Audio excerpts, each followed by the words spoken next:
Hey everybody, it's David coming to you today from Deck 11, the top deck of the Celebrity Millennium, somewhere off the coast of Alaska today.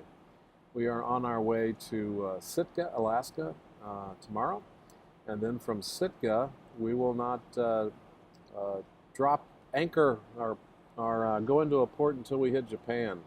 So we'll go across the Bering Sea into Russian waters and then down to Tokyo and that area.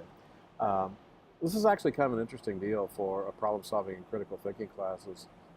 Cruise ships like Celebrity, Royal Caribbean, and those have to get their assets, i.e. cruise ships, and their employees from one location to the next. And as you can imagine, here in Alaska, the season ends in the September, October time period, and so they need to get the cruise ships that have been servicing the Alaskan cruise portion of their business from the summer over to a new location. And so they call these repositioning cruises, which is what I'm on today, and that is moving the equipment here from Alaska. I boarded in Vancouver, British Columbia, into the area where they're going to service for the next few months, and that happens to be Tokyo, Southeast Asia, and those areas.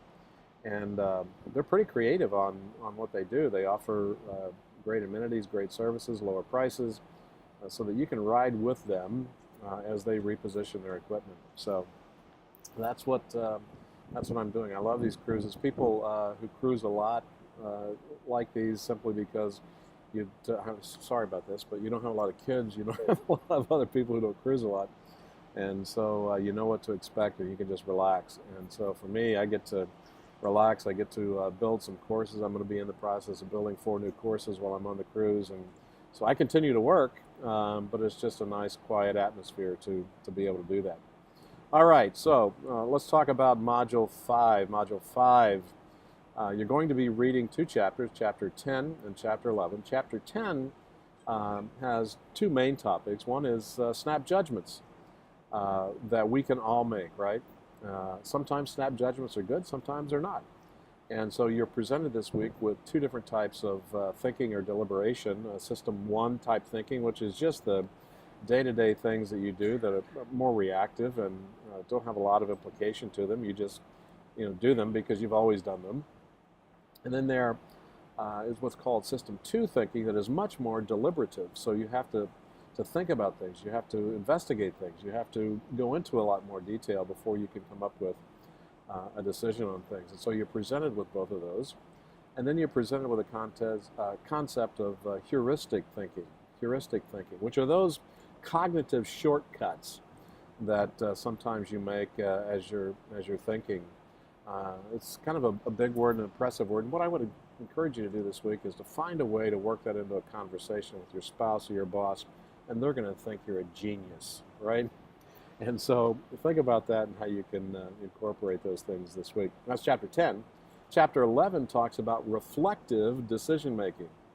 And you're going to be presented with a concept called dominant structuring this week, and you're going to have an example in your assignment to really help you approach that concept.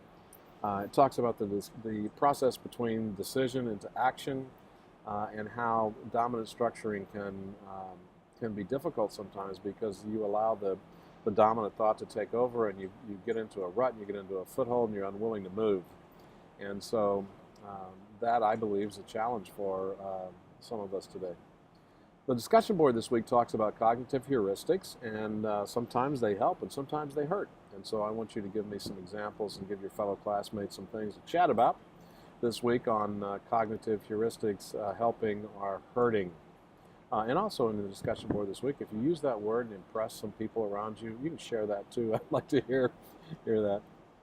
And then the assignment this week is near and dear to my heart. I'm a native Missourian, and during the time that Michael Brown and the police in Ferguson, Missouri was in the news, it just broke my heart because I know a lot of people who are on both sides of that argument, on both sides of that situation.